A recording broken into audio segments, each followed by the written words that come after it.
moving on from an insecure attachment to a secure attachment is not an easy process for us. And it's one that many people struggle with.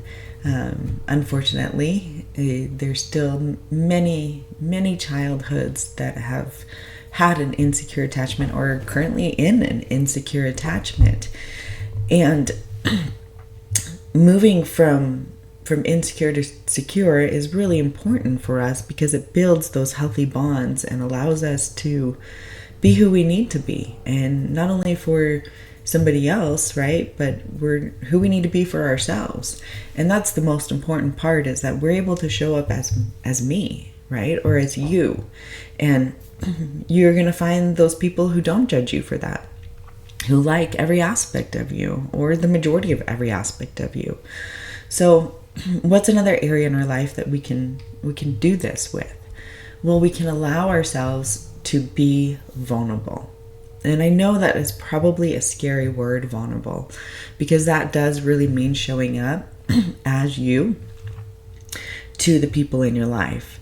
And of course, that doesn't mean everybody in your life, but it does mean those people that you're closest with, or that you're starting to build this bond with. And it can be difficult. And I think that vulnerability is probably at the heart of a secure attachment.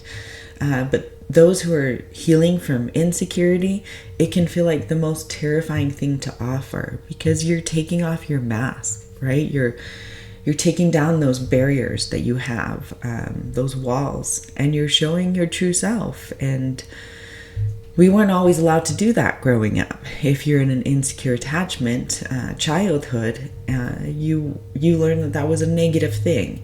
And so now we have to retrain not only our brain, but our body in this aspect. So what's one area in our life that we can use this for? Well, with secure attachment comes feeling safe to be yourself without fear or rejection. And so when you've grown up with, or you've experienced inconsistency, criticism, abandonment, or emotional neglect, your nervous system often learns one thing: that it's not safe to be you, to show the real you. So you may begin to hide parts of yourself, over adapt to others, or become hyper aware of how you're perceived, because authenticity felt like a real risk to you. So what's 3 things we can do in this area? Well, when moving toward a secure attachment, it means slowly unlearning the fear. And so it's realizing you don't have to earn love by being perfect, pleasing, or invisible, right? Just you are what earns love, the whole being of yourself. And so you can ask yourself, what parts of me do I hide because I'm afraid they'll push people away? Then gently challenge that fear, one piece at a time. Affirm to yourself, I deserve to be seen, I deserve to be heard and accepted for who I really am, not who I think I need to be. And so why does this matter? Well, secure relationships are built on trust, right? Not performance. And the right people want the real you. And you get to feel safe inside your own skin. And I think that's really important in our lives. And so what's another area that we can utilize these tips in? Well, we can start small. So we can share our thoughts and feelings with people who have earned your trust. Remember, this isn't everybody in our life. We're not going to be oversharing. We're going to do it with those people who are trying to work on having a secure attachment with. So vulnerability doesn't mean pouring your soul out to everyone. It's not reckless openness or emotional oversharing. In fact, truly vulnerability is discerning. So it's shared with those who have shown that they can hold it with care. So start with low stakes vulnerability, right? Like things like, I had a tough day, or that meant a lot to me, and watch how the other person responds to you. So if they listen and they respect your pace, or they offer gentle support, or they're showing they can handle more, then that's a good thing. That means we're headed towards that secure attachment we want. If they dismiss or minimize or make it about them, you have your information too. You kind of know that maybe this is somewhere else we need to go with our vulnerability. So use vulnerability as a trust building ladder, one honest moment at a time, with people who have proven themselves to be safe over time for you. And so why does this matter? Well, vulnerability is a skill, right? It doesn't come natural to everybody. And even sometimes those who have grown up in a secure attachment, it may not come natural with certain relationships. And so like any skill, it builds strength with practice.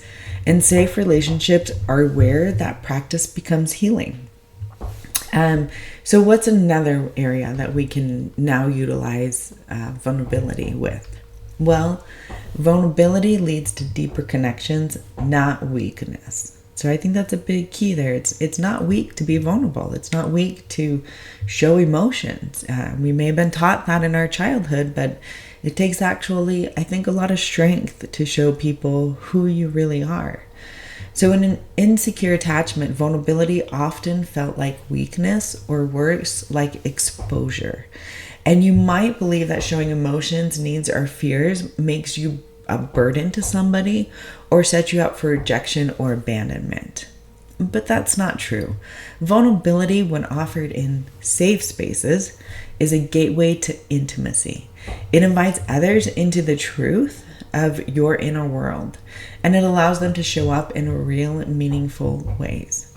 And so we want to start reframing some old beliefs, right? In every one of these areas, we really want to do that. We want to reframe what used to be old behavior habits into new behavior habits that over time become easier to just implement on their own. And so instead of saying things like, if I'm vulnerable, I'll be hurt, we want to say things like, if I'm vulnerable with safe people, I open the door to authentic love.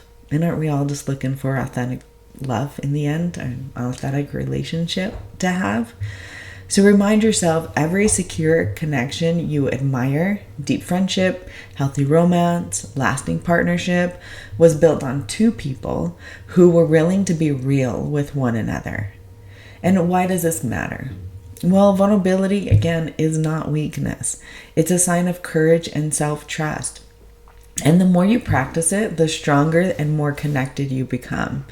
So like I think it was the last video I had mentioned, it's muscle memory. So we're building muscle memory not only in the reaction of our physical body, but in our emotional state, in our thought process, and ultimately in relationships. We're rebuilding what we knew, and rebuilding or learning something new takes a long time. It does not come easy. It does not come fast. It really is a journey that you get to go on.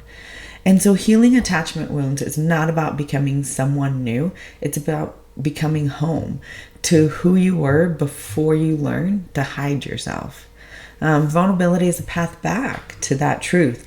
And every time you share honestly, you rewrite the story. It's safe to be me. So here we are at the comment section.